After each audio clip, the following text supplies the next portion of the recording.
Alright, so if you don't want to go through all the complicated steps, we can make one in Photoshop from one photo. We're kind of faking it here.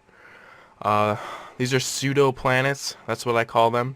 Choose a good picture for this. The horizon is going to be straight, but there's not a building on the left side, and we can't use photographs that are like that, because it has to be pretty much somewhat mirrored. You can actually see that the horizon on the left right here is not equal to the one on the right. Grab the ruler tool right here and drag on the left horizon, and then let go on the horizon on the right side of the photo. After that, we're going to go up here and click straighten, and now our photograph is straight. Dodge out this little blue sky here so it matches the sky on the right. We can go to filter, other, offset, and now I'm gonna grab my clone stamp tool over here, alt click on an area that I want to copy, and I'm just gonna click again to paste this in here, making this seem a little less noticeable, just like that. I'm just gonna crop it right about here. Now let's go to image size. So leave that unchecked. We need to have the width and the height matching. I'm going to click OK. Image rotation, flip canvas vertical. We're going to click filter, distort, polar coordinates. We want rectangular to polar. So click OK, and there you go. If you wanted to make a tunnel, just have the image right side up. Go to filter, polar coordinates again, and it would make it a tunnel. This picture is a lot better, but it's still a little bit more complicated. The rocks pretty much do touch the edge of the photograph on both sides.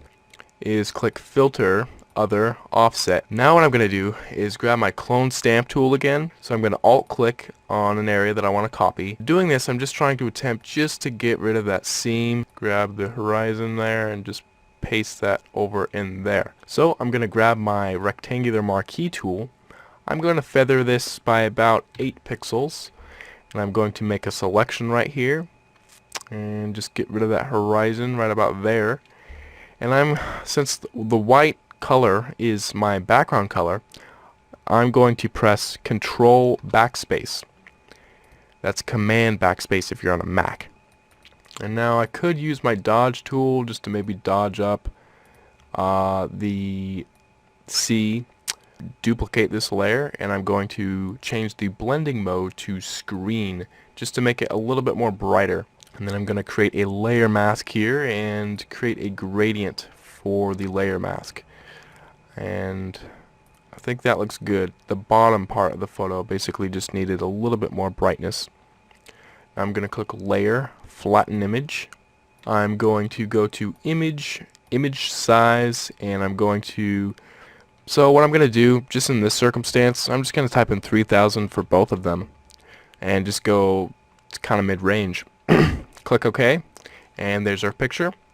And now if we go to Filter, Distort, Polar Coordinates, keep in mind that this photo is right side up right now, so it's going to be a tunnel photo. If we zoom out, we can see that we get this tunnel looking picture. Let's see what it looks like when it's a planet. So let's go to Image Rotation, Flip Canvas Vertical. Now let's go to Filter and then Polar Coordinates again. It was right there. And now there's the planet. Pretty nifty.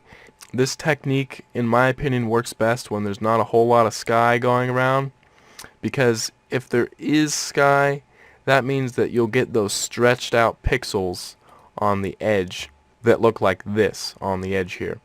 And that's kind of a cheesy, it's not very good.